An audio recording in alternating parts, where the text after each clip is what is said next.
And yeah, in the context, to give a bit of context to this event, the writings of Abdullah Öcalan have been the basis of a new paradigm that's being put into practice in places in Kurdistan like Bakur and Rojava. The sort of ideas that he's developed have paved the way for abolitionist futures and alternative forms of justice in communities led by women. There's transformative justice initiatives and alternatives to prison that are dealing with harm without depending on the state or a carceral system. This isn't just happening in Rojava, which is quite well known, but people are doing these in their communities in the Kurdistan that's occupied by Turkey, and also in all kinds of places all over the world where there's Kurdish people's communities and assemblies. Abdullah Öcalan was arrested 22 years ago. There's every year there's a march to sort of push the campaign for freedom for Öcalan, which we'll hear more about later. There's long marches across Europe. People are marching digitally in the UK because of the situation with coronavirus. And for Kurdish people, Abdullah Öcalan's freedom means freedom and peace for the Kurdish people and the thousands of political prisoners. Political prisoners in Turkey at the moment that are in there for Kurdish freedom. And because of this, this person has been the focus of prisoner resistance and struggle in Turkey for years. Even just a couple of years ago, there was massive hunger strikes in Turkish prisons that were part of the campaign to end the isolation and torture of Abdullah Öcalan on the island where he's imprisoned. It's the same capitalist and statist structures that reinforce each other and perpetuate this prison complex. And this is why we are talking about this in the context of abolition, and what are the links here with prison abolition. This year, where the Black Lives Matter movement has made abolition more mainstream and more visible, and we remember 22 years since Abdullah Öcalan was arrested, we hope that this event will shine a light on the links between these movements. First, I'd like to introduce Ibrahim. He's from Arsin Law Firm. He's one of Abdullah Öcalan's lawyers. He's going to talk to us about the situation in terms of his torture in isolation, and how the Committee for the Prevention of Torture being pushed to intervene, and also the work they're doing with the United Nations about the situation.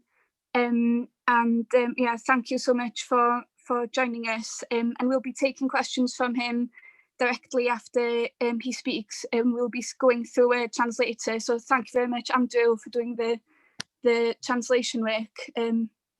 Thank you. Sanırım başlayabiliriz. Süremiz 20 dakika mı? Onun gibi. Evet, çeviriyle beraber değil mi? 20 minutes. Do we have 20 minutes? Evet. Okay. Bugün yani 15 Şubat'ın yıl dönümünü yaşamak üzereyiz tekrar. 22 yıl önce tam 15 Şubat gününde işte uluslararası bir komployla müvekkilimiz Sayın Öcalan Türkiye'ye teslim edilmişti. Bütün Kürtler açısından 15 Şubat kara bir gün olarak anılıyor. 4 parça Kürdistan'da insanlar o günü yasla, yani üzülerek hatırlıyorlar. Anneler siyah elbiseler giyiyorlar. İnsanlar protesto yürüyüşleri yapıyorlar. Yani 15 Şubat Türkler için kara bir gün diyebiliriz ve o günün yıl dönümü yaklaşıyor. We're on the it's almost the 22nd anniversary of the 15th of February, when Abdullah Öcalan was handed over to Turkey. It's a dark day for the Kurds, the 15th of February. Women dress in black. There are protest marches in all four parts of Kurdistan, because it's really it's a sad day for the Kurds. O gün Kürtler için bir çeşit travma yaratmıştı diyebiliriz. Yani ben kendim de hatırlıyorum. Bir üniversite öğrencisiydim 99 yılında. Yani bütün Kürtlerin haleti ruhiyesi şuydu. Yani kolektif ruh durumlarından bahsediyorum. Bütün dünya tarafından terk edilmiş gibi hissetti Kürtler. Bütün dünyanın kendine ihanet ettiğini düşündüler. Çünkü liderleri olarak gördükleri insanı bütün dünya sanki bir araya gelip Türkiye'ye teslim etmişti. Hukuksuz bir şekilde. It was really a day of great trauma for the Kurds. I remember I was at university, and we felt that the whole world had abandoned us in surrendering Abdullah Öcalan to Turkey. We felt we'd been abandoned by everybody. It created a real trauma for us. Yani kısaca ona değinmek istiyorum önce o sürece. Çünkü hem hukuki açıdan hem de siyasi açıdan önemli bir meseleydi o mesele. I wanted to mention that first of all before I got on to the political and legal aspects. Siyaseten şunu söyleyebiliriz. Sayın Öcalan bilinçli bir şekilde Avrupa'ya geçmek istemişti. Çünkü Kürt meselesinin barışçıl yollardan çözülmesini istiyordu. Savaşla, çatışmayla değil. O yüzden Avrupa'ya gitmek istiyordu. Fakat hiçbir batılı devlet Sayın Öcalan'a kapılarını açmadı. Yani bunun içinde Yunanistan'da var, İtalya'da var, Almanya'da var, Rusya'da var, İngiltere'de var. Binlerce Kürt, hatta on binlerce Kürt insanı Avrupa'ya gidip işte Sayın Öcalan'ı sevdiği için ya da işte PKK'ye sempati duyduğu için iltica hakkı kazanmasına rağmen bütün bu on binlerce insanın lider dediği insana iltica hakkı bile tanınmadı. Bütün kapılar kapatıldı. Bu işin siyasi boyutuydu. The political dimension of the issue was that Mr. Öcalan went to Europe because he wanted to find a peaceful solution to the Kurdish issue, not a solution based on armed warfare. But the countries in Europe, Germany, Italy, France, Russia, the UK, they closed their doors on him. They didn't recognize his right to political asylum, despite the fact there were tens of thousands of Kurds who had gone to Europe and had to flee their homeland and apply for asylum in Europe.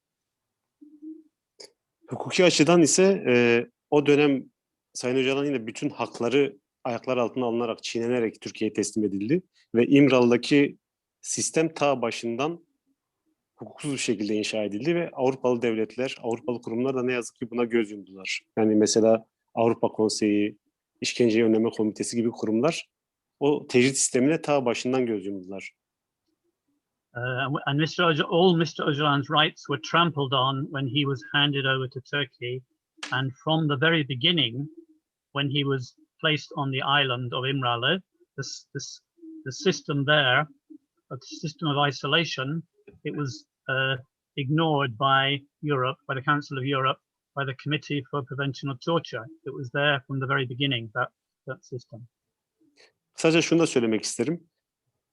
Sayın Öcalan'ı Türkiye'ye teslim eden güçlerin aslında hesapları da vardı. Yani bir iç çatışma bekliyorlardı. Daha büyük bir iç çatışma ve daha büyük bir Kürt-Türk savaşının yaşanmasını belki arzu ediyorlardı. Çünkü Sayın Öcalan'ın da eğer teslim edilirse bunu kışkırtacağını düşünüyorlardı. Barışçıl bir tutum takılmayacağını sanıyorlardı. Fakat Öcalan o takındığı barışçıl tutumla o planları hep boşa çıkarmıştı. Bunu da söylemek gerekiyor. It's also necessary to say that the states that were behind the conspiracy, handing out their purpose in handing Mr. Öcalan over to Turkey was that they wanted and they expected there to be internal conflict in Turkey between Turks and Kurds. But Mr. Öcalan's peaceful approach ensured that those wishes and those hopes of those states came to naught. Yani 99'dan 2004'e kadar Sayın Öcalan'ın çağrısıyla PKK sınır dışına çekildi o dönem ve 5 yıl boyunca hiçbir çatışma yaşanmadı. Mr. Öcalan called on the PKK guerrillas to withdraw from Turkey, and they did so. So that between 1999 and 2004, there were no armed clashes in Turkey. Oysa bunun tersi de yapılabilirdi. Çünkü 15 Şubat 99'da Sayın Öcalan Türkiye'ye teslim edildiğinde yüzlerce Kürt genci, kadın ve erkeği de protesto amacıyla hayatlarına son verdiler. Yani insanlar ölmeye hazırlardı. Ama Öcalan bunu engelledi, durdurdu. It could have been very different. Following the 15th of February 1999, hundreds of Kurdish young people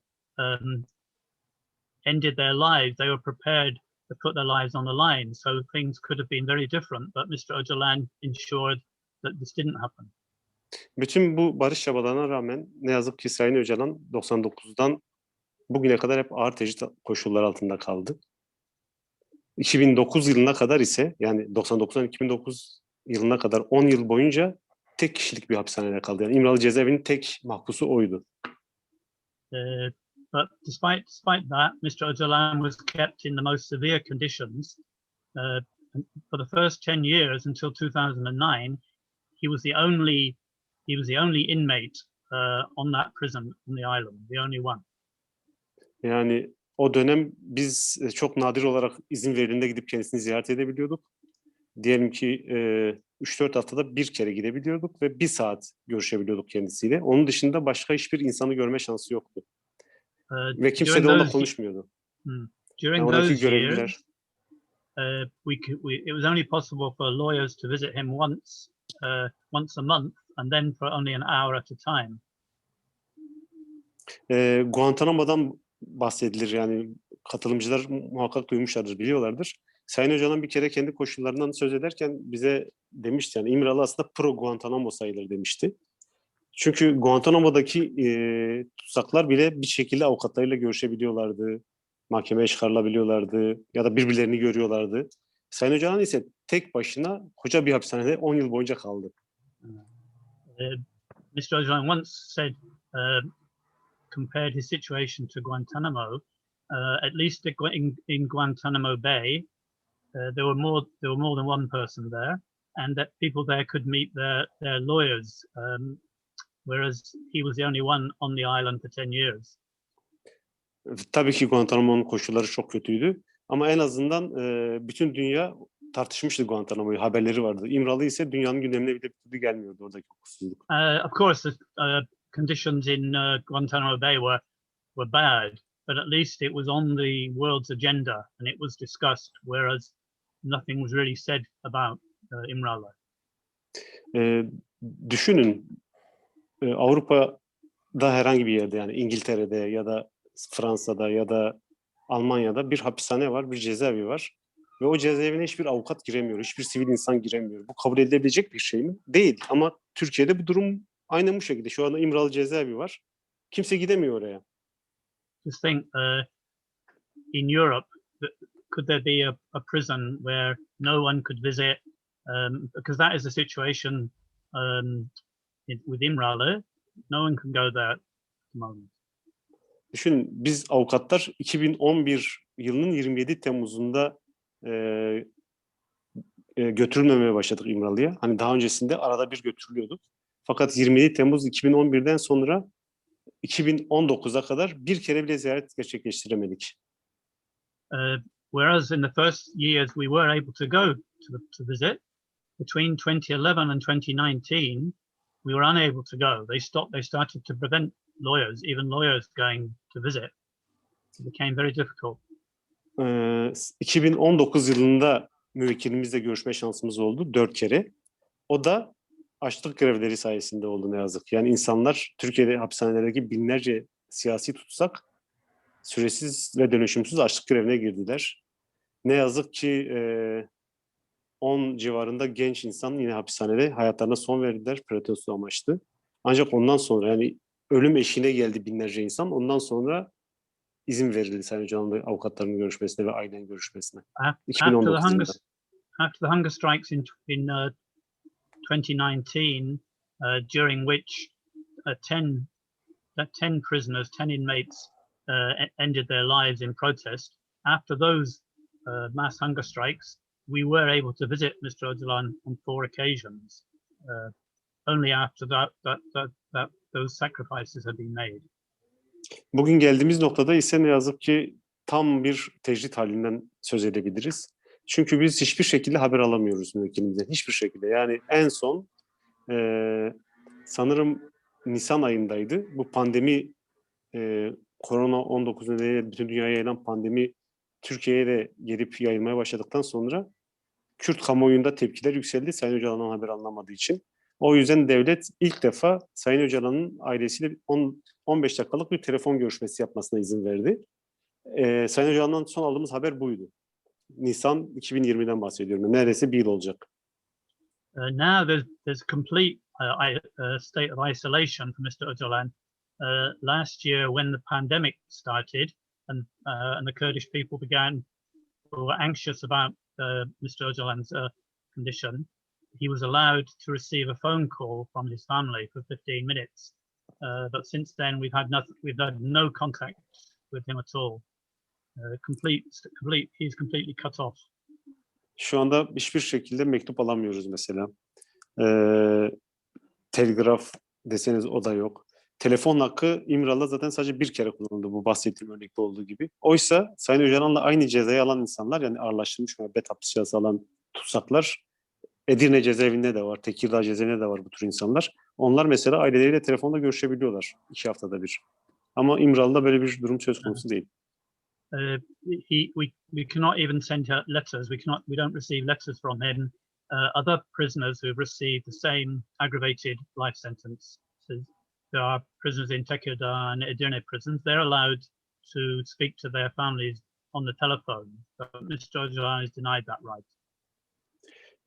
Mektup konusunda da biz mesela özellikle 2 haftada bir mektup gönderiyoruz Sayın Öcalan'a ve şu anda orada 3 tutsak daha var bu arada. Sayın Öcalan ve 3 kişi daha var.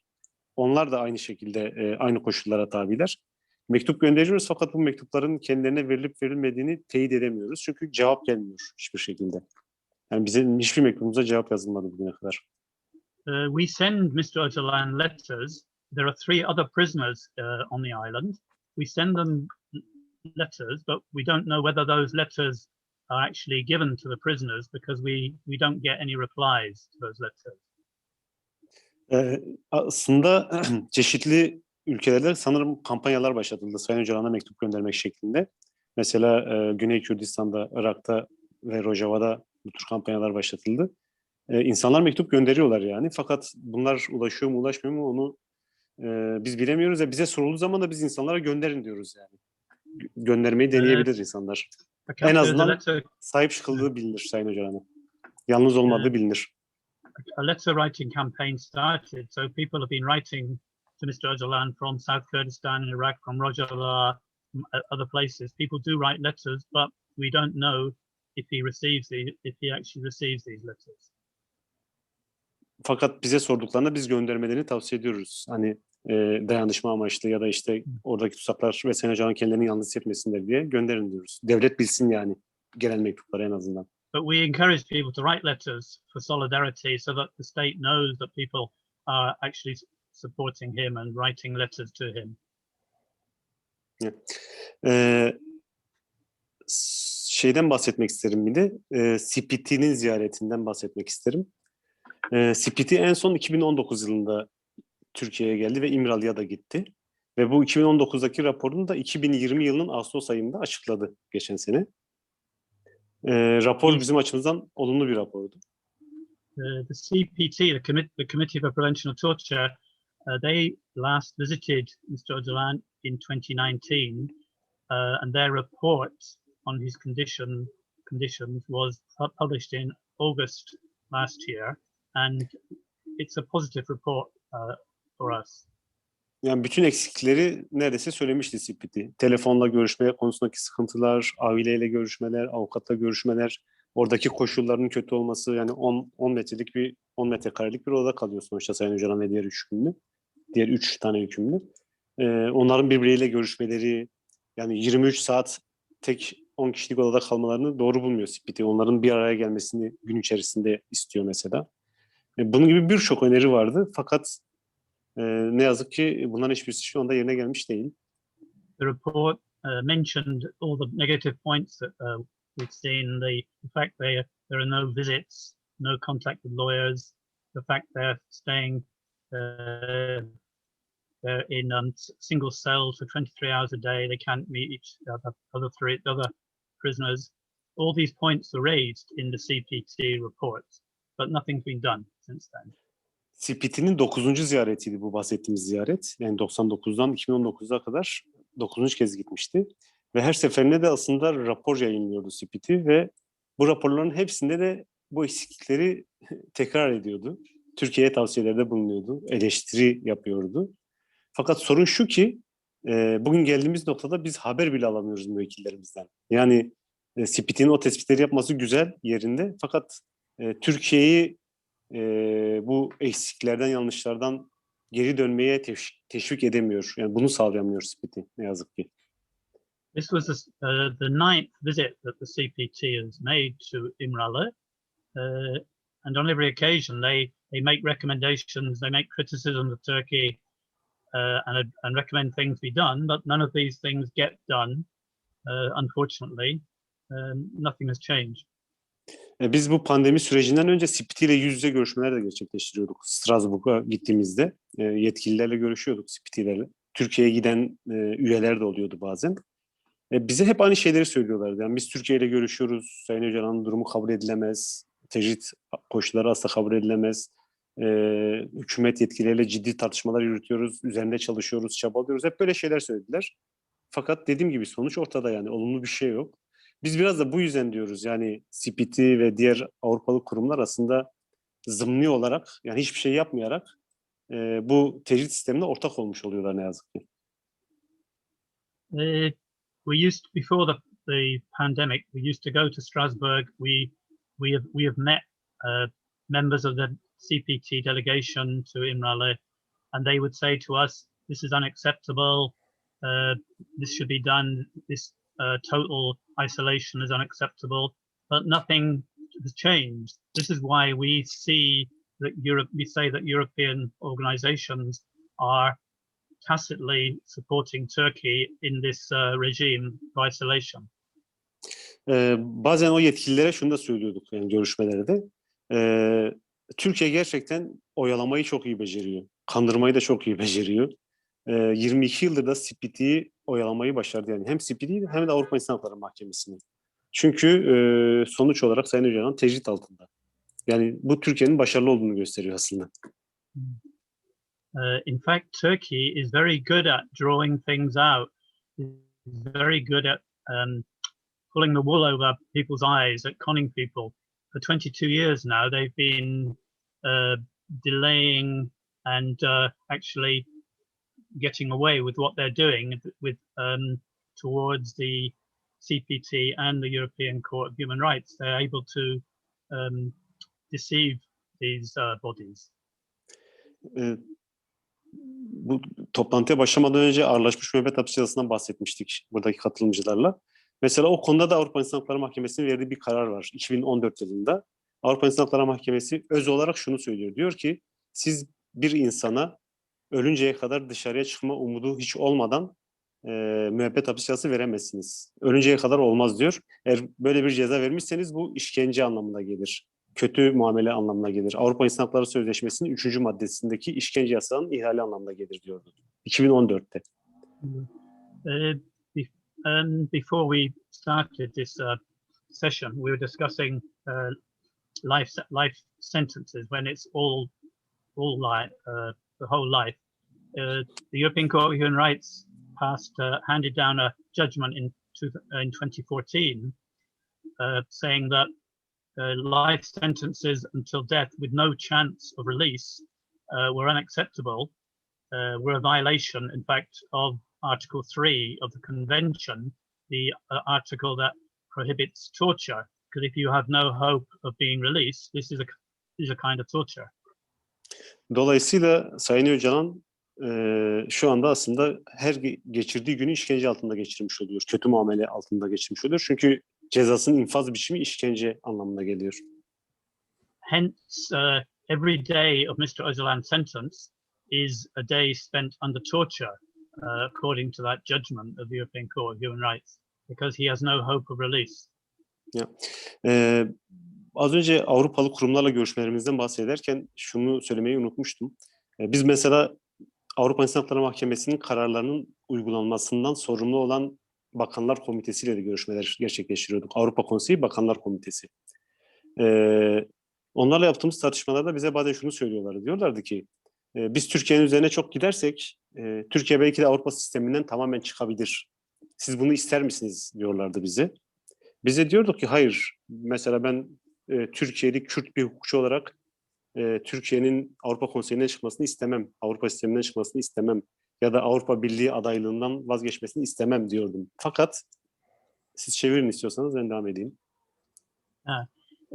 We've also had meetings with the Committee of Ministers, the body that implements the judgments of the European Court of Human Rights, and we've said to them, well, they've said to us, if we put too much pressure on Turkey, they might leave the mechanisms, European mechanisms. Do you want that? And we tell them, as Kurds, we don't want Turkey to leave the Council of Europe, those European mechanisms. We don't want Turkey to abandon its efforts to join the EU.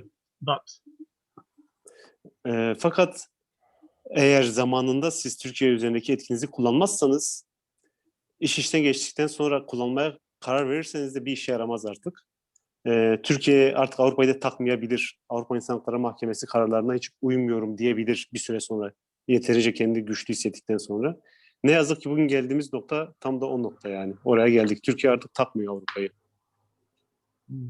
But we said to the Committee of Ministers, if you don't go and make Turkey abide by, actually listen to these judgments and abide by these judgments, eventually they'll ignore them when they feel strong enough to do so.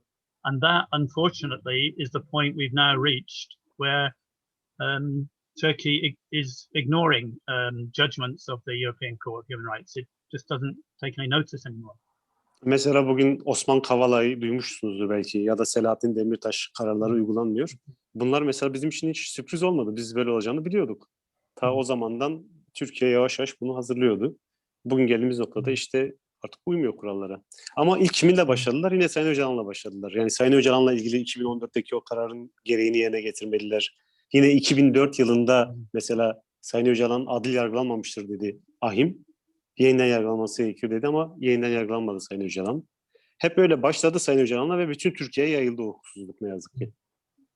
Yeah, for example, we now have the Osman Kavala and Selahattin Demirtaş judgments, and Turkey is ignoring them. But this is no surprise for us because Turkey's been gradually preparing for this. They've ignored the 2014 judgment I mentioned, and also in 2004 there was a judgment that said that Mr. Öcalan retried and that he hadn't received a fair trial, the first trial. But those were not implemented, so Turkey's been gradually preparing to ignore court judgments. Son olarak şunu söyleyip bitirmek isterim ben. Sonra soruları varsa alırız katılımcıların. Sayın Öcalan tek başına değil artık İmralı'da. 3 kişi daha var dedim ya.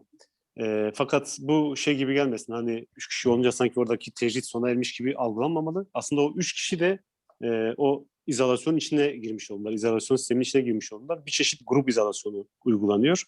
O 3 kişi de bizim müvekkilimizdir. Ve onlar da mesela oraya gittiğinden beri yaklaşık 4 sene oldu. Hiçbir şekilde avukatlarıyla görüşemediler. Aileleriyle sadece bir kez görüştüler. Telefon hakkından yararlanamıyorlar. Yani İmralı'ya giden herkes o tecrit sisteminin içine girmiş oluyor. Yeah, finally, I'd like to say that these things started with Mr. Öcalan. They've been now spread. I don't want you to think that that now there are 4 inmates on Imrali Island, that there's no longer isolation, because all the prisoners who are on Imrali, they're our clients, and they're all subject to the same regime of isolation. They can't see their families, they can't have telephone calls, they have the same conditions inflicted on them.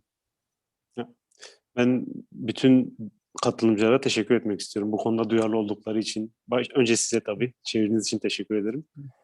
Sorular varsa alabiliriz soruları. Now I'd like to thank everyone who's participated in this evening's session, and I'm prepared, for any questions that people might have.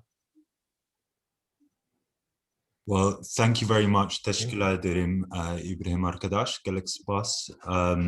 We have a few questions that have come in. So maybe, my name is Nick, by the way. I'm with the Kurdistan Solidarity Network based in London. And I should say, maybe people wondered why Plan C was the organization that their Zoom was organized through. We don't have our own Zoom yet, so we're very grateful that we were able to use their Zoom.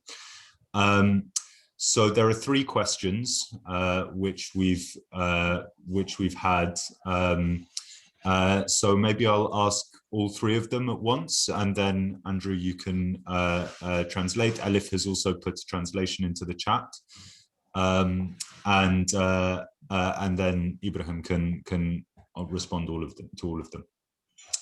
So the first is which actions by people or which kinds of international pressure has helped Öcalan's lawyers the most in their attempts to see Öcalan personally, as well as in terms of trying to secure his freedom. The next question is what lessons we can learn from the case of Nelson Mandela and his final release, and what is similar and different in Öcalan's case. And finally, do you expect the new President Biden to offer any assistance with this? So, please. Üç soru var. İlk Evet. soru, şimdi ben çeviremezsem Elif arkadaş yardımcı olur. Tamam. Andrew, Ama yok ben Andrew, başlayayım ben, istersen. çevirip chat'a koydum zaten. Zoom chat'ına. Zaten Ha. yazılıydı. Ben çevirip koydum. Oradan oku istiyorsan.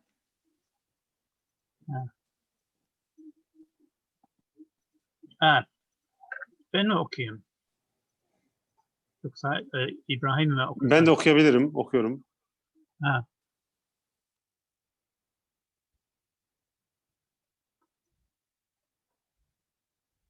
Yani o daha okuyor Evet, musun? okudum soruları. Ha, iyi.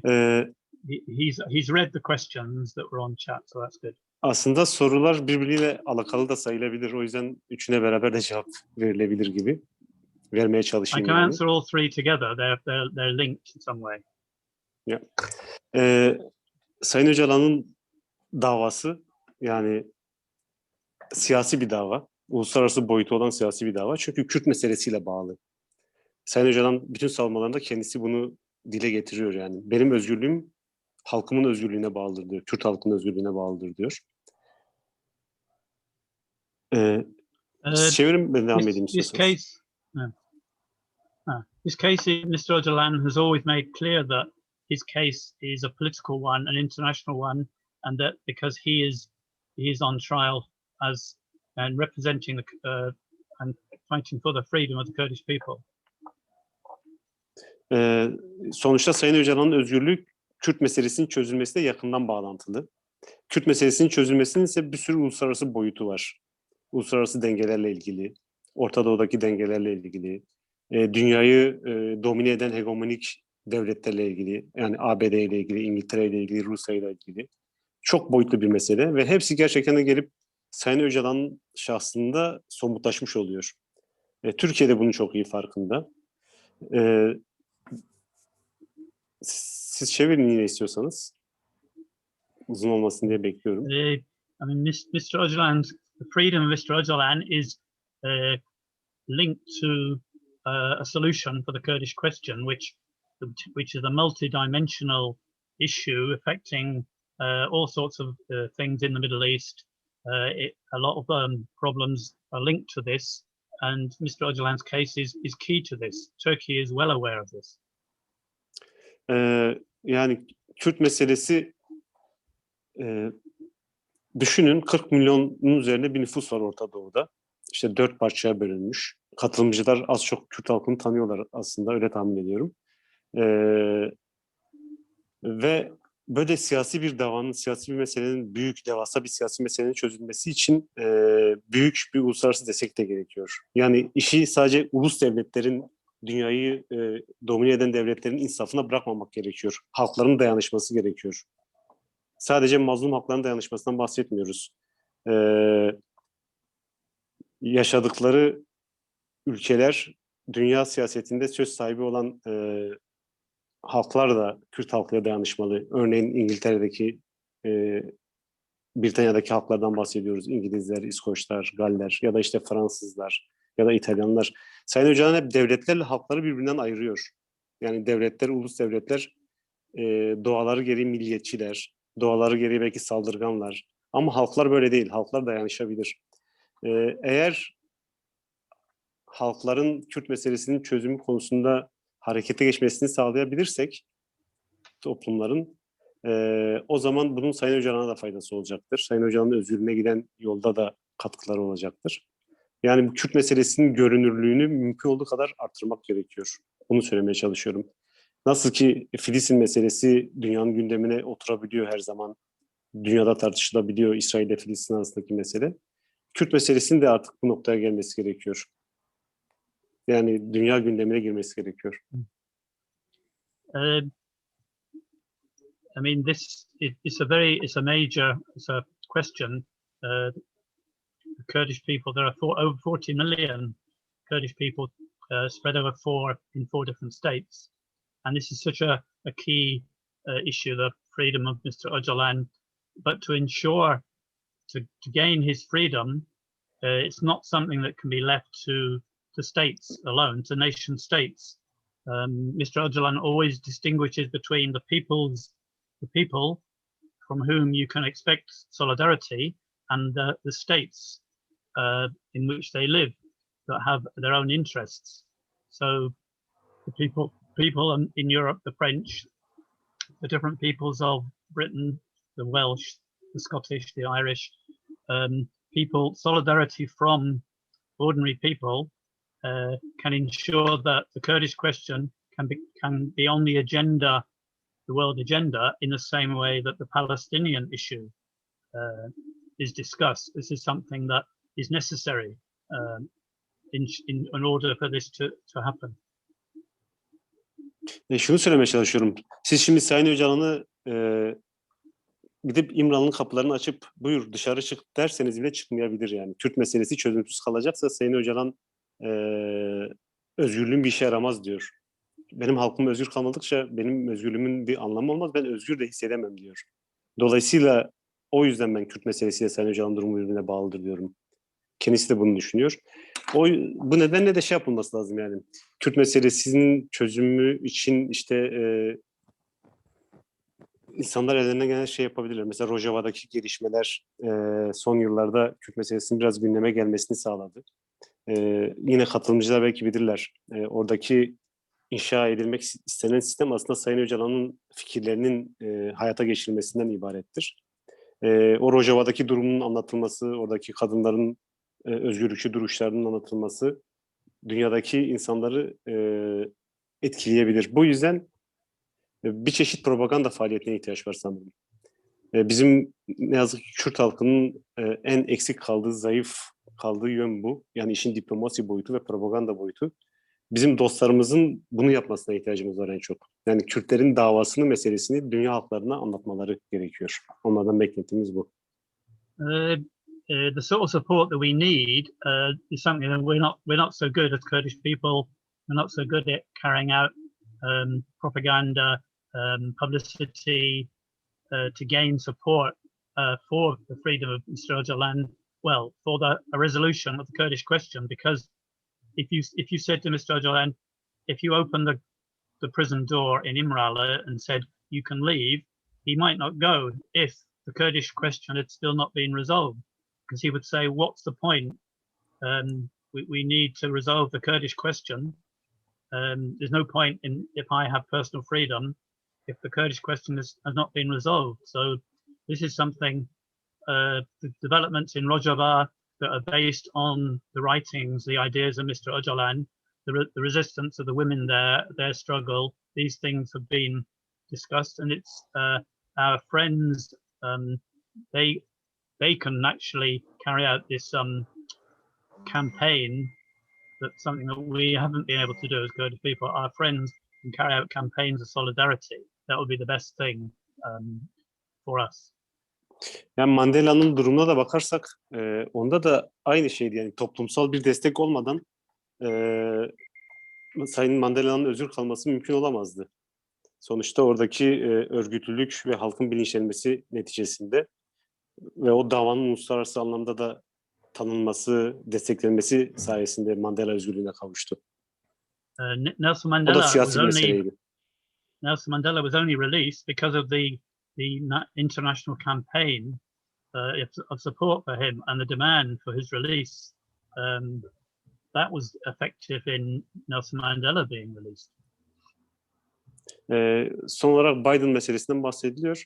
Yani Sayın Öcalan hep şunu söyler. Kürt meselesinin çözülmesi, yani Kürtlerin kendi öz gücüne dayanarak yapılabilecek bir şey diyor.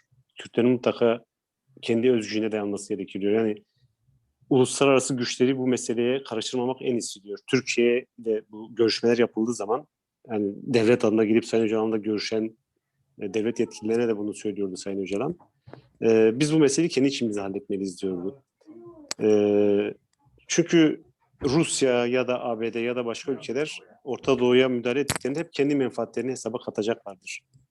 Petrolü düşüneceklerdir ya da ne bileyim ticareti düşüneceklerdir. Başka anlaşmaları hesaba katacaklardır. Dolayısıyla Biden'ın başkan seçilmesi tabii ki Orta Doğu'daki bazı şeyleri etkileyecektir, değiştirecektir. Yani Türkiye'ye karşı tutumu da değişebilir. Ama Kürt meselesinin çözülmesi için Orta Doğu'daki halkların buna bir karar vermesi gerekiyor.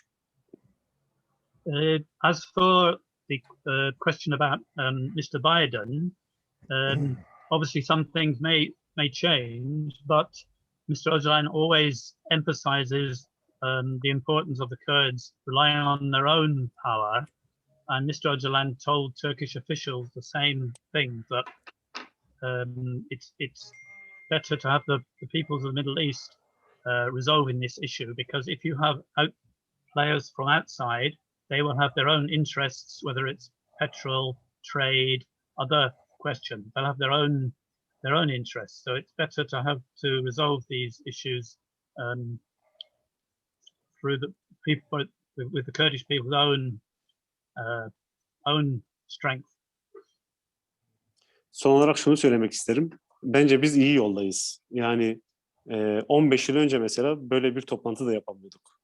Böyle yabancı dostlarımızla Kürt halkını seven, Sayın Öcalan'ın özgür kalmasını isteyen insanlarla, değişik ülkelerde insanlarla böyle toplantılar yapamıyorduk. Bugün bu akşam mesela böyle bir toplantı yapıyoruz ve ben bunun için çok mutluyum.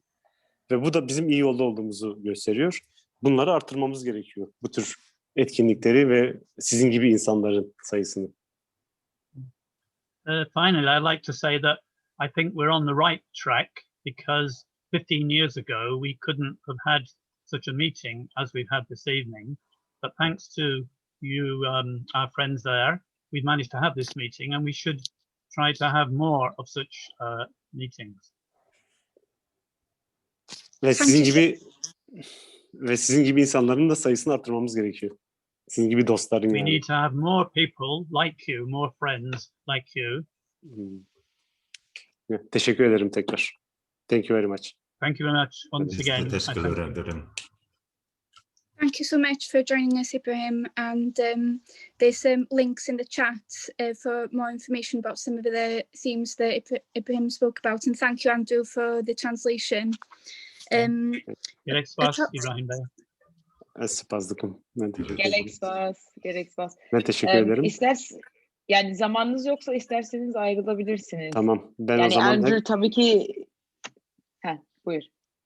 Yok, ben ayrılsam iyi olacak çünkü burada saat de geç oluyor. Türkiye saatiyle. Evet, Doğru. tabii 3 ki. saat. 3 saat. Evet. Evet. O yüzden ben tekrar... He's currently 3 hours ahead, so he kind of has to leave because it's very late into the night there right now. Thank you, everybody. Thank you very much, and see you. Thank you. Thank you. Thank you. Gerek Bye. Apologies, I failed to introduce the other two speakers and myself. My name's Heled and I'm part of Kurdistan Solidarity Network based in Wales, and also of the Prisoner Solidarity Network. The other speakers who I have is Elif Sarıcan, co-chair of the Kurdish Assembly, activist in the Kurdish women's movement and anthropologist, and also the person who I'm going to introduce now to speak, John Bowden, who is a writer and has been a rebel in prison in the UK for 40 years, doing political activity in prison, and actually has been held in prison decades longer than his original tariff because of his political activity, which he will talk more about. He's been released in March and is also organising with the Prisoner Solidarity Network, and will now talk to us about the context of prison struggle in the UK. We'll hear about prison struggle in Turkey from Elif later on, but this is to John will give a bit of an international perspective and how this abolition and the prison system all over the world, it's all the same system, and all these different states, they support each other. He's also a prison abolitionist and prison struggle in the context of abolition. So thank you so much, John, for joining us to speak tonight, and I'll hand this over to you now. Okay, it's an absolute pleasure. Thank you very much. I've just left the British prison system. The treatment of Abduallah Öcalan is horribly unique, and I don't think there's a parallel with it in terms of the treatment of prisoners in Britain. However, like all prison systems, there are many tiers of repression within the British prison system, and there are many tiers of repression within that. For example, in the British prison system, apart from those prisoners on so-called normal location, there are prisoners held in places like the closed supervision centres or the separation wings. And these are prisoners labelled as troublemakers or being politically motivated. These people are held in clinical isolation and subject to physical and psychological abuse. Now, the European Court of Human Rights is fully aware of what is going on in a British prison system. Apparently in 2014, they passed a law or resolution saying that indefinite detention for life was inhumane. But here in Britain, we have whole life tariffs where prisoners are sentenced to spend their entire life in prison. The European Court has done absolutely nothing to challenge that or hold the British state accountable. The reality is that in the hidden secretive world of prisons, human rights do not exist. And the state is allowed and encouraged to express its true character and true nature. That is the essence of the state. And so-called democracy or accountability does not exist in the treatment of prisoners. There is systematically constant human rights abuse, particularly of prisoners who resist and fight back. Almost 100% of the prison population in Britain is composed of poor, working class prisoners and a disproportionate amount of Black prisoners or ethnic minority prisoners. That shows the true nature and role of the prison system. It's an instrument of social control and repression. It's a naked microcosm of the wider capitalist society. There is no chance that prisons can be reformed or can ever fulfill their so-called rehabilitation function. They're instruments of social control, and they're wielded both socially and politically. They have to be abolished in the context of a wider revolutionary struggle in society generally. But prisons are essentially instruments of social control and repression.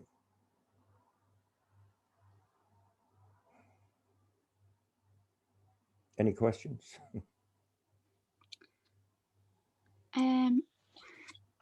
Well, I think. Did you? I just wanted to ask you about. You told a story about there was officials from Turkish prisons that came to visit a prison you was in, and I just thought that kind of illustrated how connected the prison system is internationally. I don't know if you could tell us about that. Yeah, once Turkey became part of the European community, so-called, their prison officials visited Britain and were taken on guided tours of British prisons, particularly maximum security prisons. I was in Shotts maximum security prison in Scotland when a group of Turkish prison officials were brought round to the education department. And they were basically being told and instructed about the means of control and repression that were being used in the British prison system. A group of us confronted the Turkish prison officials over the treatment of Kurdish prisoners, and they did an about turn and scurried away. The reality is that the Turkish prison system is now an integral part of the international European prison system, and they're sharing methods and strategies of prison repression.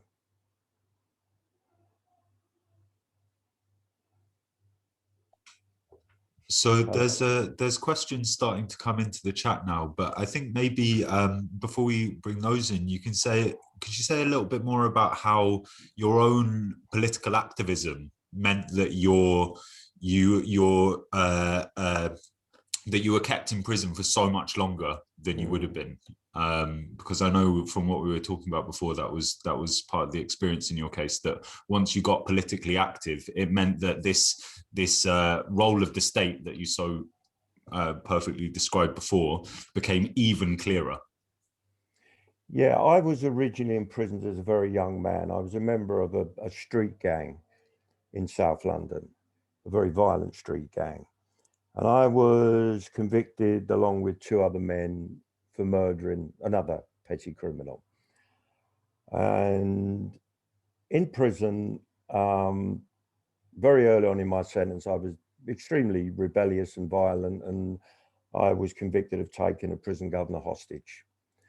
And I spent the next 4 years in clinical isolation. During those 4 years, I read and studied considerably and became deeply politicized. I also became involved in organizing prisoners within segregation units and special control units.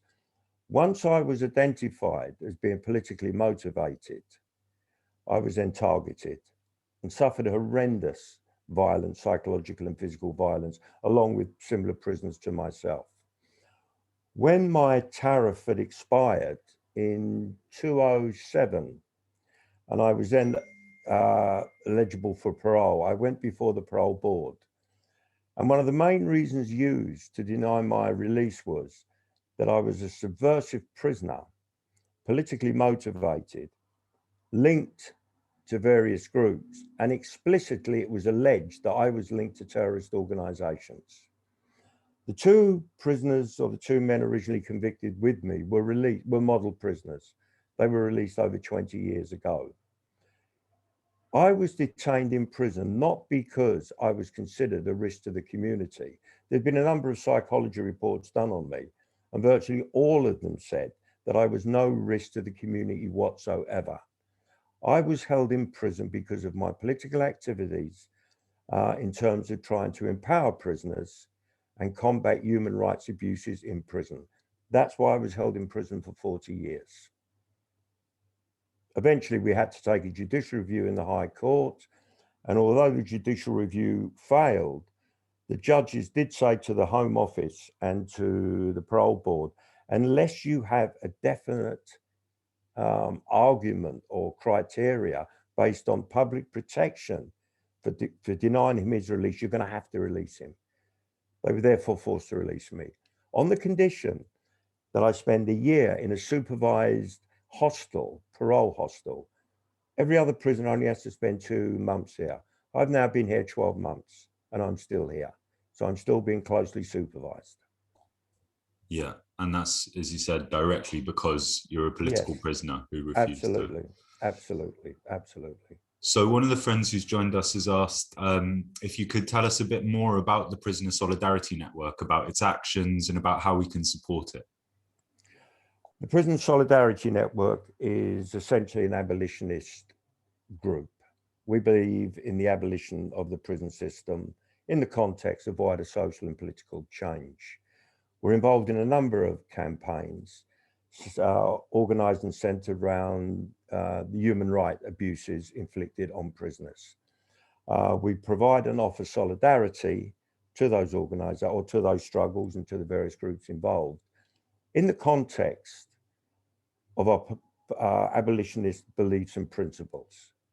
We're trying to form a network of support within the prison system itself, which is extremely difficult at the moment because of the total lockdown. And the Prison Officers Association have already declared that regardless of the pandemic, this lockdown will remain in place indefinitely. And one of the leaders of the Prison Officers Association actually called it a blessing in disguise.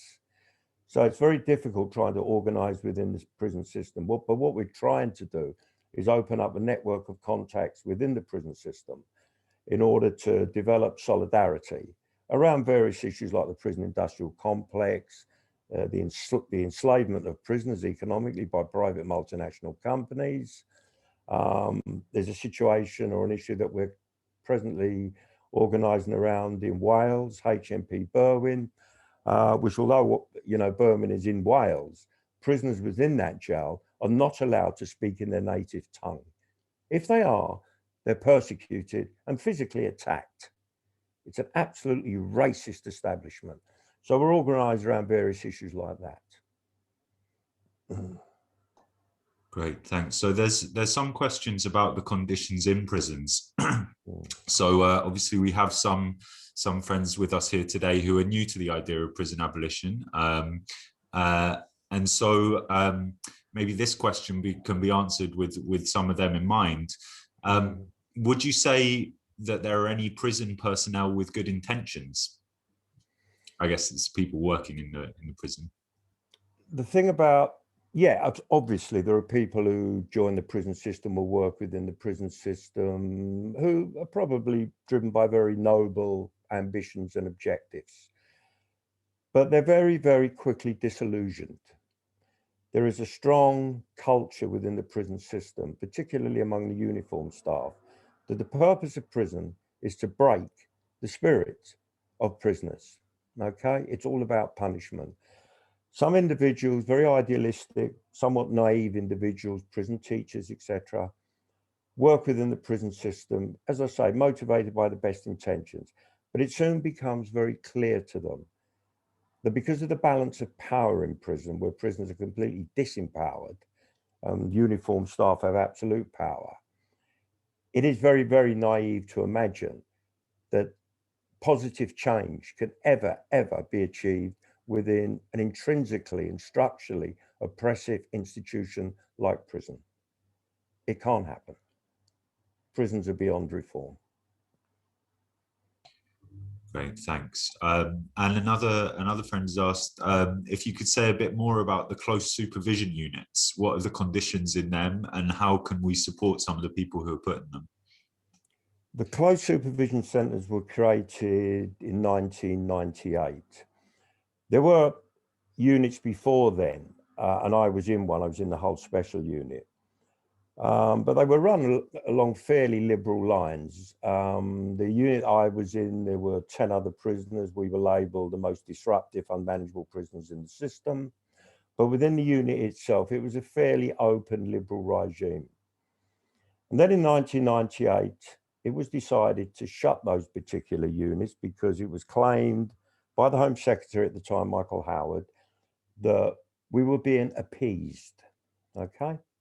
So what they then done, they opened up what was called the closed supervision centres, which were total isolation units. So as soon as a prisoner entered one, they were placed in a solitary confinement cell and were physically brutalised. The Chief Inspector of Prisons at the time wrote a highly critical report of the closed supervision centres, saying that they breached human rights and could not be justified. So what then happened was the prison system brought in prisons hired psychologists and psychiatrists to justify and legitimize the close supervision centres, and say that in fact they weren't about punishment and repression, they were about treatment. They weren't. They were control units based on the original control unit experiment in 1974, which was based on Pavlovian behavior modification techniques. And it was subsequently discovered, I think it was in 1974, that the lessons learned from that were being applied in Northern Ireland, in the H blocks, against Irish Republican prisoners. The close supervision centres are torture centres, okay? Men within them are being psychologically tortured and physically brutalised. And yet, prison-hired psychologists and psychiatrists are providing a veneer of legitimacy to that treatment. We're currently involved again in a campaign against the use of psychiatrists and psychologists to justify such inhumane torture. Thanks. And so we've got two more questions, which maybe I'll ask together because they seem a bit linked. And then maybe we can, with one of the other questions, we move on to Elif. So one is asking if you could say a bit as well about probation and the effect that this has on people's lives, because it's not always so clear to people how damaging probation and parole can be, even if once they've been released. And another friend asks if you've heard about meaningful alternatives to incarceration in the community. Do governments try to invest in these, or are they just not interested? Maybe this connects to what you were saying earlier about the state. Yeah, I mean, the probation service, if you look at the history of the probation service, it actually began its life as a sort of Christian-based organisation, a charitable welfarist organisation that, you know, was led and motivated by fairly liberal, progressive principles.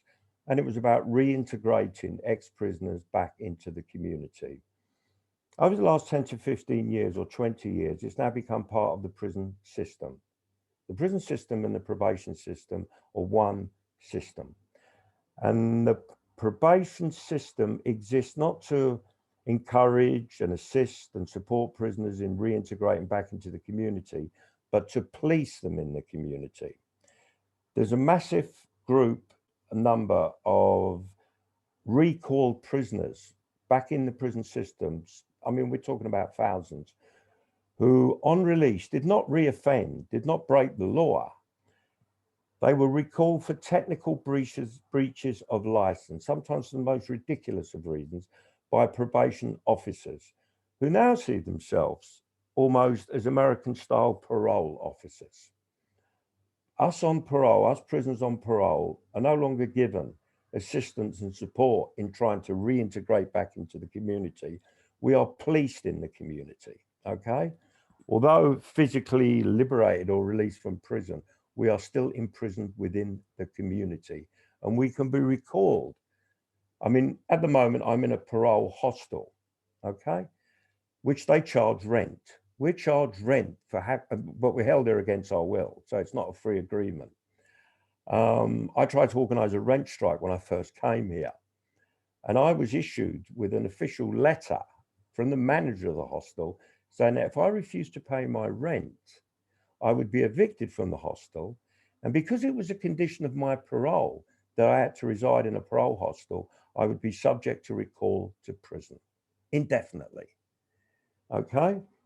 Someone recently, or a few years ago, was recalled to prison because he got married without informing his probation officer. Now, if life sentence prisoners are recalled to prison for whatever reason, they'll remain here for at least 4 or 5 years before they can go before a parole hearing. The probation service, like the prison service, is no more than an instrument of repression. That's what it's there for.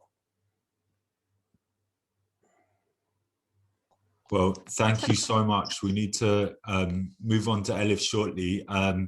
But I just wanted to say, because I don't know if you can see the chat or not, as you were saying earlier, being inside for so long has meant that a lot of this stuff is a bit new. So we've got really nice messages saying that it's so great to have you here and with the Kurdish freedom struggle. Lots of hearts being sent into the chat. So thank you so much.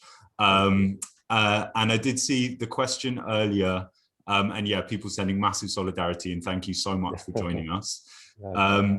And I did see a question earlier about the ISIS Daesh prisoners that are currently being held by the movement in north and east Syria by the Syrian Democratic Forces, and potentially, I guess, seeing a bit of a contradiction here. Just to say that these prisoners the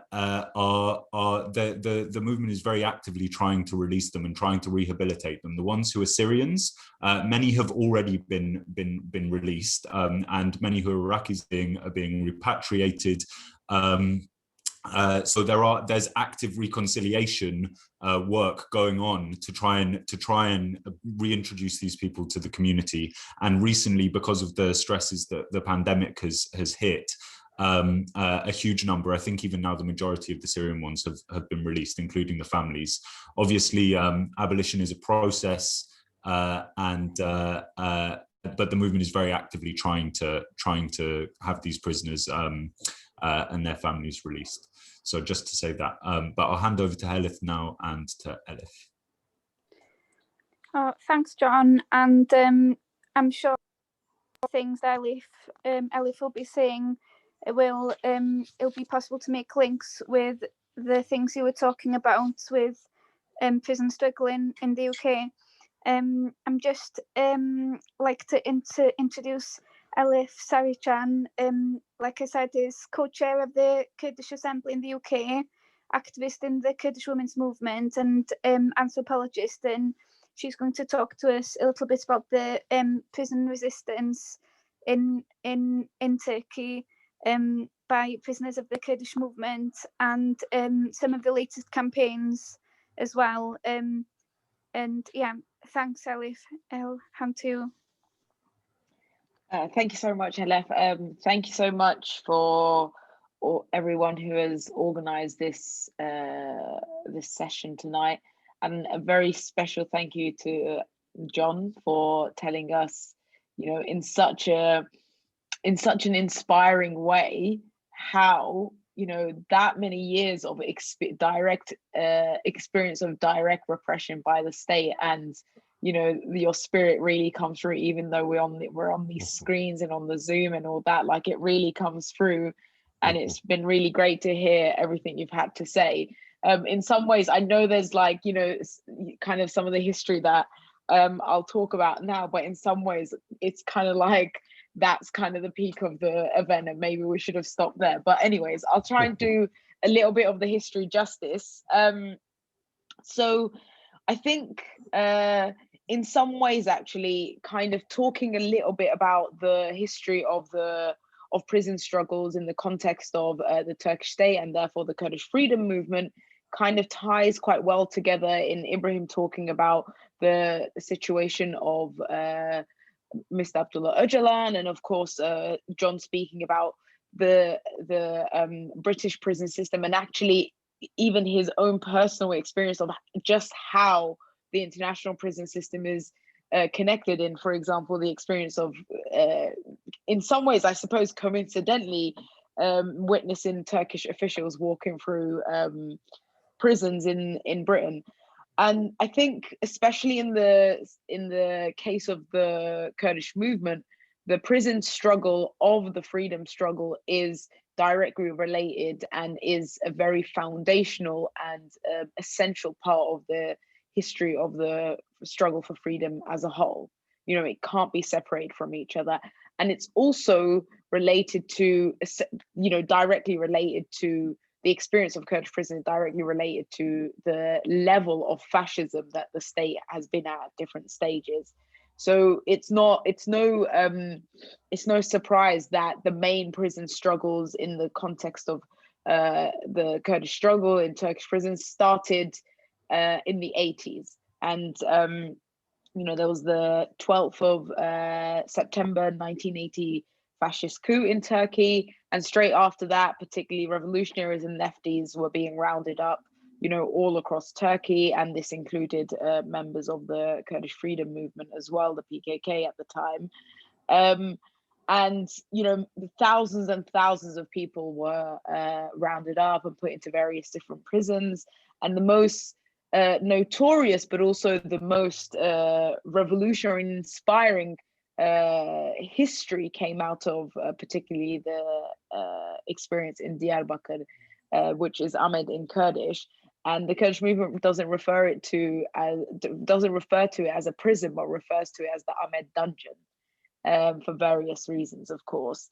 Now, we don't have too much time to go into a detailed history of it, but I just want to speak about particularly some of the experience of the early 80s, but also the experience particularly from the perspective of women as well, and how how the women's resistance in prison also set the foundations for the women's liberation program of the Kurdish movement as we see it now, and obviously as it continues to develop and kind of like spread across the world and inspire many, many people.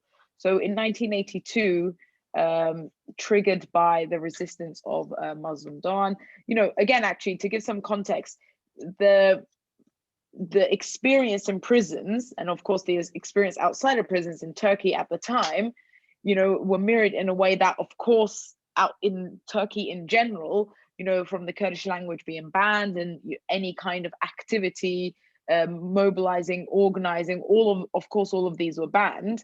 And in prison, of course, these were multiplied. So there was incredible and, heinous levels of torture, in which I don't think we can or need to go into detail of, and many of which, prisoners and Kurdish revolutionaries don't really kind of recall in detail, kind of in some ways sometimes as like a principle of pride as well, but also because the resistance against this is what's put at the forefront. So in the early 80s, triggered by the resistance of Mazlum Doğan, who used 3 matchsticks in his cell to set himself alight as a resistance, and also became the symbol of Newroz, which is Kurdish New Year for the Kurdish, not just the Kurdish movement, but for Kurdish people all across Kurdistan.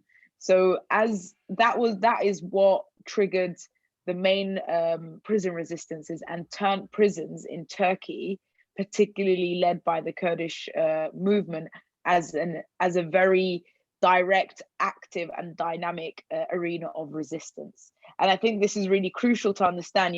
Of course, John was talking about the treatment, and these are where some of the parallels come in. John was talking about the treatment as it changed and intensified as it became politicized, but also finding arenas of making sure, even in those conditions, that you are turning every single arena and everything you have at your disposal into tools and mechanisms of resistance. And this is exactly what particularly Kurdish prisoners, well, not just Kurdish prisoners who were struggling with the Kurdish freedom movement, which also included Turkish prisoners as well.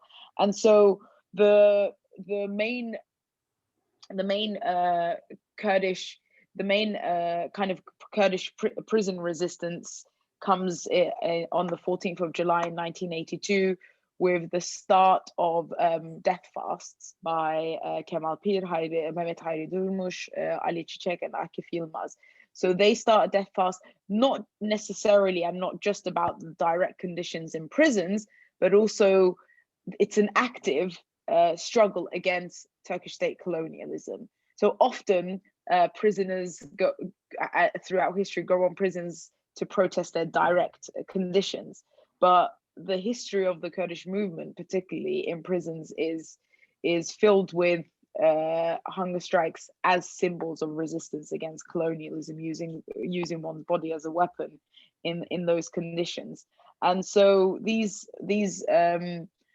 four revolutionaries went on a death fast as a protest, and saying, we would rather die than have to live under your colonial rule. And this also became an inspiration, but also this became an inspiration, but also triggered the women in prison, the Kurdish women in prison, to take the torch and continue the resistance. And after these and following these experiences, particularly Sakine Cansız, but the women around her at the time that she was able to inspire and mobilize, also resisted against the representation of the Turkish state in prison. So again, whether this was like heinous levels of torture, whether it was for the, you know, they would be forced to sing the Turkish anthem every morning, and every single morning the revolutionaries will of course refuse this. So then every single morning they were subjected to beating and very intense levels of torture. And so therefore the resistance of these people were able to display is very much directly related to the resistance against the colonialism of the Turkish state. And they would openly declare this, and they would say, for us, silence is betrayal, and resistance takes us to victory. And this became the symbol and the principle of the prison resistances in a very direct sense. And in more recent years, Ibrahim kind of touched onto it in a brief sense, but in more recent years, we saw a couple of years ago now the resistance of Leyla Güven in prison on her hunger strike, which then triggered and was supported by thousands of prisoners, but also thousands of people outside of prisoners, in saying the isolation of Abdullah Öcalan must end. And then at the time they did. They said, we don't want his isolation to end and just one phone call with his family. We want his lawyers to be able to visit Imrali. And that did happen a few times. Of course, the intensified and aggravated isolation is certainly back again in full swing. But at the time, their action was victorious in that sense. I think we could go into detail, but I also, because we're approaching the 15th February, I want to speak a little bit about the international campaigns happening, particularly around the freedom for the call for freedom for Öcalan.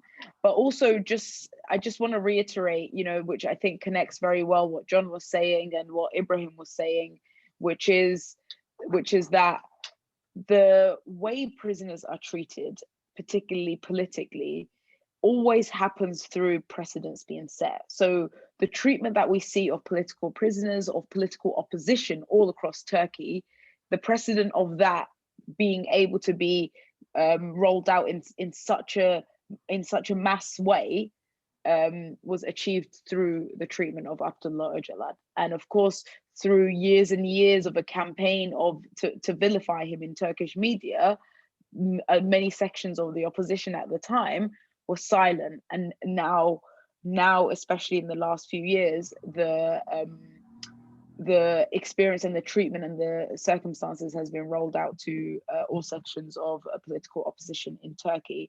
And I think this is also something that the international prison system, particularly, and therefore states, share with each other, is how strategically and methodologically to set precedents. And once a precedent is set and there isn't much of an opposition because it's done in a very thought out way, then it can be rolled out. And that's why we need to find ways to, whether it's to campaign, to resist, you know, certain things that initially seem like, oh, it might just be a small scale thing. It's not really something we need to focus on at the moment. It will always become something we need to focus on, because that's how things are expanded, is through setting precedent. And so Ibrahim spoke about the anniversary of the 15th February international conspiracy against Abdullah Öcalan.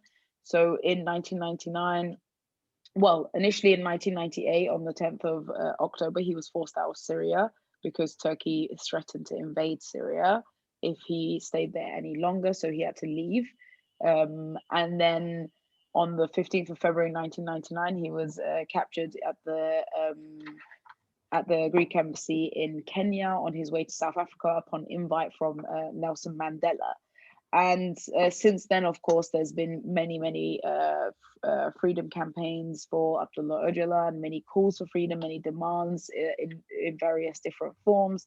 And some of the latest ones, particularly in the UK, is in 2016, a trade union-led Freedom for Öcalan campaign was launched. It has the support of 15 national trade unions. Of course, the aim is to expand this to the very grassroots rank and file members of the trade unions, but also to create a civil society grassroots campaign that calls for the freedom for Öcalan, because as millions of not just Kurdish people, but millions of Kurdish people and beyond declare and understand the freedom of Abdullah Öcalan from the Imrali island, Imrali prison, guarded by 1,000 soldiers, would demonstrate a shift in the Turkish state. So therefore, this campaign is not just a basic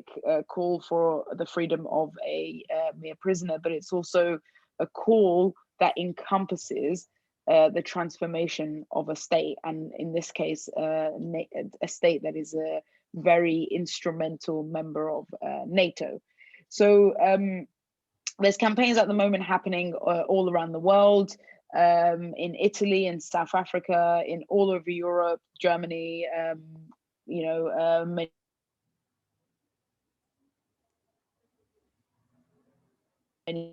countries. And the latest campaigns that has been launched is a campaign to write to the UN, which calls essentially on the UN to fulfill its own purposes for why it was formed, and to also declare, rightly so, that the freedom of Abdullah Öcalan is the only way for peace and for stability for Kurdistan and in the Middle East in general.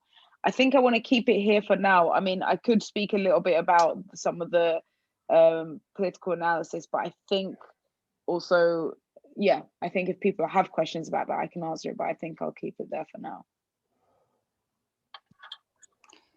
Thank you, Elif. So I think Nick will take any questions. I can't see any in the chat.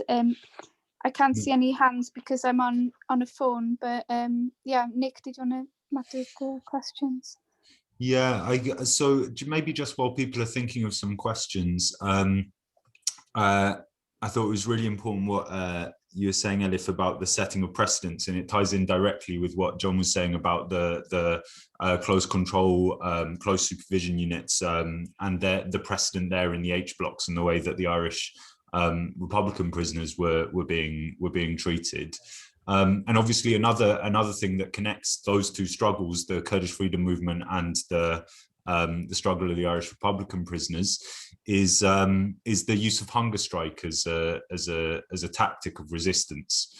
In fact, it's amazing to read in Sakina Jancis's autobiography when she's talking about her time in prison, about how the struggle of Bobby Sands inspired them, and how the Irish Republican struggle inspired them. So I know right now there's a big hunger strike going on in lots of Turkish prisons. So I thought maybe just say a bit about the scale of that and how friends who are joining us can support and raise awareness about that strike. So the hunger strikes going on in Turkish prisons at the moment are again to call for the freedom of Abdullah Öcalan, and this is kind of the shift in the message of these campaigns and calls now. It's not now a call for a mere end to isolation, which obviously, as we have seen, for 22 years, never ever lasts very long, but it's that nothing below and nothing less than the freedom of Abdullah Öcalan to be able to take part in the negotiations for a solution to the Kurdish question, particularly in Turkey, is enough. So this is the call for it. And it's not just Kurdish prisoners, it's a very broad section of essentially the opposition. And I say the opposition and not just the left, and not because, you know, the Kurdish movement and what it has become now has been able to really reach many sections of society within the, you know, current borders of Turkey that previously were not reached, and or previously would not come together. So a very important aspect, particularly of the Öcalan project, has been, in terms of democratic and federalism, is also to create coalitions and networks who can work together for the freedom of society, and of course led by women. So yeah, so the call is that, and it's the hunger strikes are on a mass scale. The method of them are not, you know, it's a different call at the moment. It's a newer call, but they, as we have seen again with previous hunger strikes, they are spreading, and they will continue to spread until these demands are met. Thank you. So I can see that Sarah Glynn has a question, so I'm going to ask you to unmute, Sarah. Hi. Yes, what I wondered if Elif perhaps could say a little bit about the experiments that are taking place in setting up a different form of justice system in Rojava. But, you know, when we do see that, and the most recent report about a case that was about a really nasty murderer who was actually given life imprisonment. So I wonder if you could comment on that as well, that even within this alternative system, that the way they've agreed to respond to a really difficult, nasty case has been with life imprisonment. Yeah, I mean, thank you for that question. I think it's you know, when we talk about alternative forms of justice and therefore alternatives to prisons, but also, you know, a general criminal justice system, I think it's also, you know, and as you know, John alluded to, but also as people say quite often, it can't be a one-stop shop, right? Yeah. You know, because there is a reality in society that, you know, that is necessary to transform. So that's why many abolitionists say the transformation of society cannot be divorced from the need for abolition. And I think at the same time, you know, I can't speak to this case. Of course, it's a local decision. I'm not exactly sure how they came about to it. But what I can say is, in many aspects of society, there are very local, societal and communal aspects of or mechanisms of what is called justice, peace and reconciliation. For example, in the Kurdish Assembly in the UK,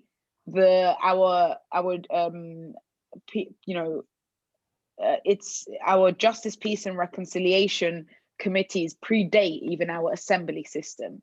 So the Kurdish community and the Kurdish movement has always done justice differently, even before the proposal of an alternative system, you know, in the form of democratic confederalism. And even till this day, you know, most of the issues of our community come directly to mechanisms of the Kurdish Assembly, and they are dealt with in a direct sense and in a reconciliatory sense as well. And I think in the case of Rojava as well, of course, this is done on a mass societal scale. You know, we do this operating within, in our case, the British state, but in Rojava, you know, the existence of women's houses, autonomous women's structures, you know, again, these justice committees and so on every level is also testament to that, testament to transforming society in a way that it can also solve its problems itself. I don't, again, like I said, I can't speak to this specific issue, but what I can say is it's the kind of seeking for an alternative way to do justice is very intertwined with the transformation of society. And of course, there's been a revolution in Rojava, but it doesn't mean this transformation of society is complete. And there is no such thing. There is no such thing that, you know, the transformation of society will be complete. This must be through a very important method and principle and values, a continuous process. Thanks. And we've got, I think, time for one more question to you, Elif, before we have some closing comments. So one of the friends joining us has asked if you could talk a bit more about, especially to people who might be unfamiliar with this idea, about the idea of the death fast resistance. Because this friend, it struck them a little bit more after learning a bit more about the struggle, about actually this death fast, seemingly paradoxically, is all about affirming life.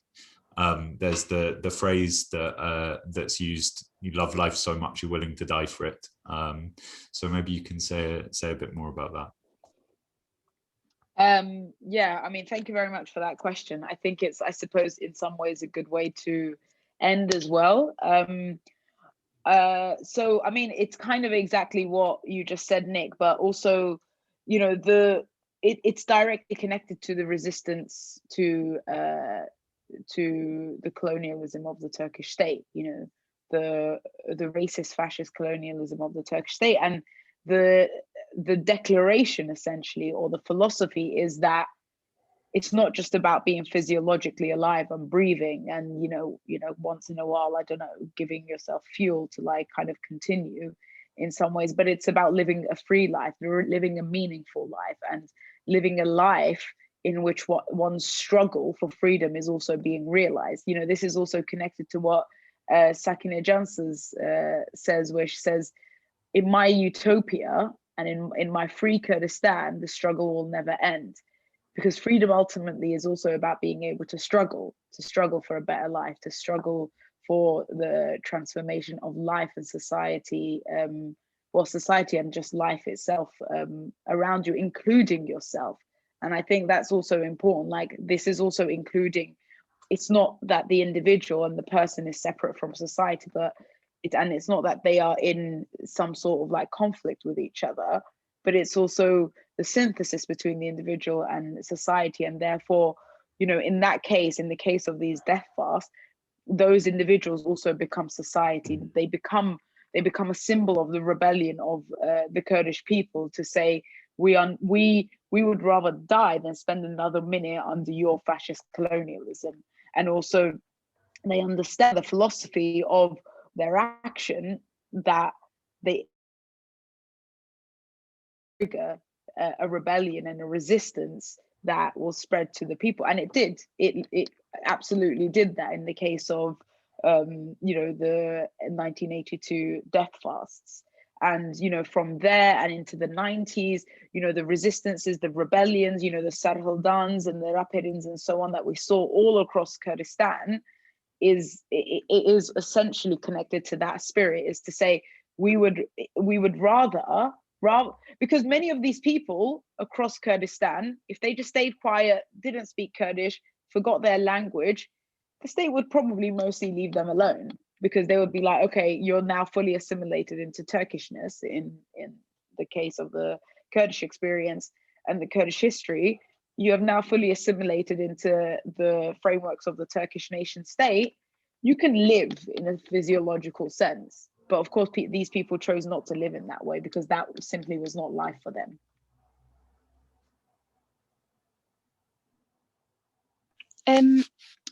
I just thank you, Elif and John, for everything that you said. I just wanted to ask John, did you have any final comments before we go to, we'll just mention a couple of campaigns people can get involved in. Yeah, did you have any comments, last comments, John? No, just I find the whole discussion very inspiring, and it's so critically important that the struggle of particularly Kurdish prisoners in Turkey is recognised for what it is, a political struggle against fascism and colonialism. And that struggle has got to be broadened. There were close parallels between the struggle of Irish Republican prisoners and Kurdish prisoners, particularly, you know, with campaigns like hunger strikes. But that degree of political consciousness has got to be spread throughout the international prison system, because it's got to be from within the prison system itself. The true struggle has to take place. And I think it's very inspiring, this linking up with the Kurdish political struggle in prisons, with the political struggle in prisons here. And if we can, you know, find that solidarity and that mutual support, that would be so critically important in terms of the abolitionist struggle. Yeah, and that just takes me to how Prisoner Solidarity Network sort of started. In the USA a few years ago, there was a massive prison strike on a scale, and the USA there's more prisoners in the USA than there is in the rest of the world put together. There's the strikes there were they see the abolitionist struggle as a continuation of the abolition of slavery, because prison is completely embedded in manufacturing industries, and as a form of way of exploiting labor. And like John was talking about, that's what started the Incarcerated Workers Organising Committee that supported these strikes, and the UK chapter changed our name to Prisoner Solidarity Network. Still today we've got obviously to different degrees, but the same sort of struggles. Like John is supporting in a group in Prisoner Solidarity Network, supporting a member of my family that's had punishment for been threatened for speaking Welsh in prison. He spoke out about it, and he's suffered violence as a consequence. So as we close, I'd just like to mention that campaign in the Prisoner Solidarity Network. If you go onto their website, it should be very easy to find on Google. There's action alerts from things in the recent days, and if you have any friends or family in prison and they'd be interested in becoming a member, it's free, and we're there basically to support prisoner struggle in the UK and to support prisoner consciousness raising, because one of the things that I work in the USA did and happened in the UK was disseminating literature written by prisoners. Like John has written himself a lot of stuff about prisoner struggle. But I'll just hand over to Elif now to mention a few campaigns that are important to note, and then we'll say goodbye, I think, unless there's anything else. Thank you so much for everyone who's organized. Sorry, I'm also just finding the links for them as I'm speaking. So there's the 100 Reasons campaign by the Kurdish women's movement in Europe. It's essentially to raise awareness about the war crimes committed by the fascist Turkish president Erdogan, and the 100 Reasons has been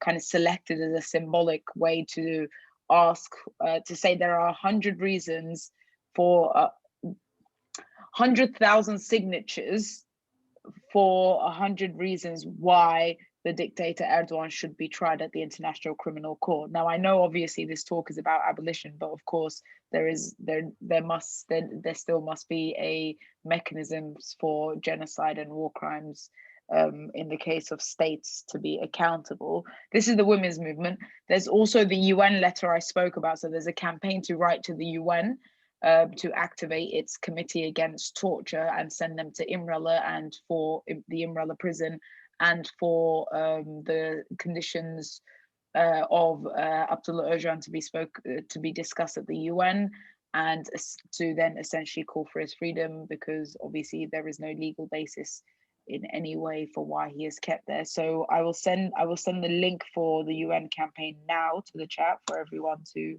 So it's partly launched by the Kurdish human rights, I think it's called Project, in Kurdish Human Rights Action Group in South Africa, and it's also supported by the South African Trade Union Congress.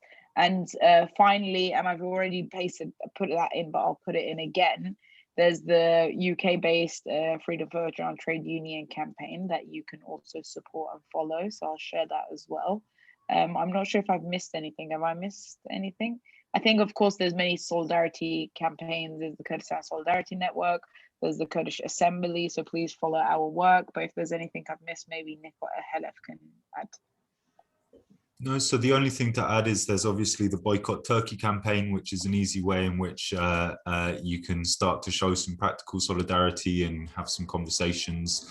Obviously, boycott as a tactic connects as well to the Palestinian struggle, to the South African struggle before, which were both struggles against the use of prisons as well. If you're based in the UK and are interested in getting involved in the Kurdistan Solidarity Network, you can find us on Twitter and Facebook and maybe Instagram as well. I don't use that one, but you can find us on social media, get in touch, get involved. We run lots of different kinds of workshops and are really interested in connecting with other groups, even if you're interested in just finding out more about the struggle. So thank you everyone for coming today. Thank you so much to Elif. Thank you so much to John and to the organizers. And it's really great that even as we're isolated by this pandemic, we can keep building global solidarity, keep connecting with each other, and keep on struggling towards a freedom for everyone everywhere. I mean, can we just have a very special virtual round of applause for John, who has just done like 2 hours on Zoom, and he literally first time. He actually, honestly, he's done it better than most people I know. Like, I think that definitely deserves a very special round of applause. I feel like a caveman. No, I mean, you were great. All right, so thank good. you. Thank you so much. Okay, thank you. Thank you. Yeah. Thank you very much, friends. We'll see you again soon. Okay, take care. All right.